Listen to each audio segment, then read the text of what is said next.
अहमदाबाद के plane crash की आग में 241 लोग झुलसे, लेकिन समूचा हिंदुस्तान डरा हुआ है। यह सिर्फ एक विमान दुर्घटना नहीं थी, यह देश की रगों में उतरता डर था। एक ऐसा डर जो हमें हर एयर टिकट के साथ अब मिलेगा। हर बार हमारी आत्मा पर दस्तखत देकर सवाल पूछेगा कि क्या वो जो जली हुई लाशें हैं, जो शायद अब केवल एक आंकड़ा है, क्या वो हमारी भी हो सकती थी? क्या वो परिवार जो जलकर राख हो गया वो हमारा या हमारे अपनों का हो सकता था? और यह ख्याल समूचे हिंदुस्तान को डरा रहा है।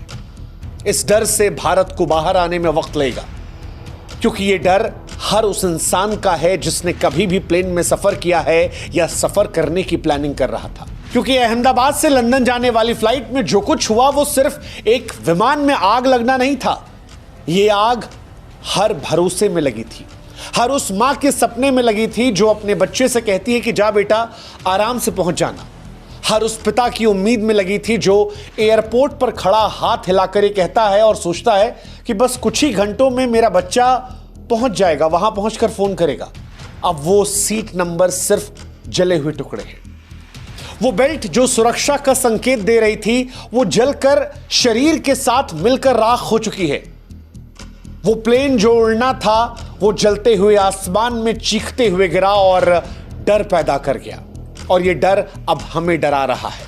ये डरा रहा है क्योंकि जिनसे कहा गया था कि आप अब सुरक्षित उड़ान भरने को तैयार हैं, वो महज 59 सेकंड में चीख और फिर आग, और देखते ही देखते आग से राख में तब्दील हो गए।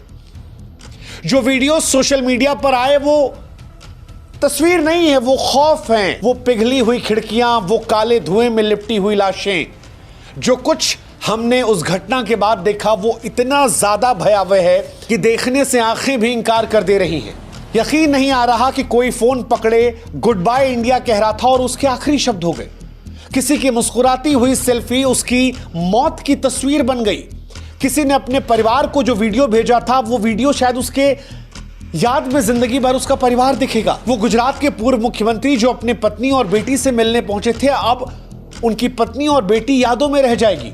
वो 21 साल की खुशबू जो अपने पति से मिलने जा रही थी, अब वो सिर्फ तस्वीरों का हिस्सा रह जाएगी। अनगिनत कहानियां हैं। किसी की जेब से जली हुई चूड़ी मिल रही है, किसी के पास एक अधजली तस्वीर है। शव ऐसे हैं कि उन्हें पहचानना मुमकिन नहीं है, मानो मौत ने रिश्ते से पहचान भी चुरा ली है। अब डीएनए टेस्ट के जरिए पता लगा कौन सी लाश किसकी है। और इसीलिए हम कह रहे हैं कि यह सिर्फ एक विमान दुर्घटना नहीं थी, ये हमारे देश की रगों में उतरता हुआ डर था। वो डर जो अब शायद हमें सुकून से सोने नहीं देगा।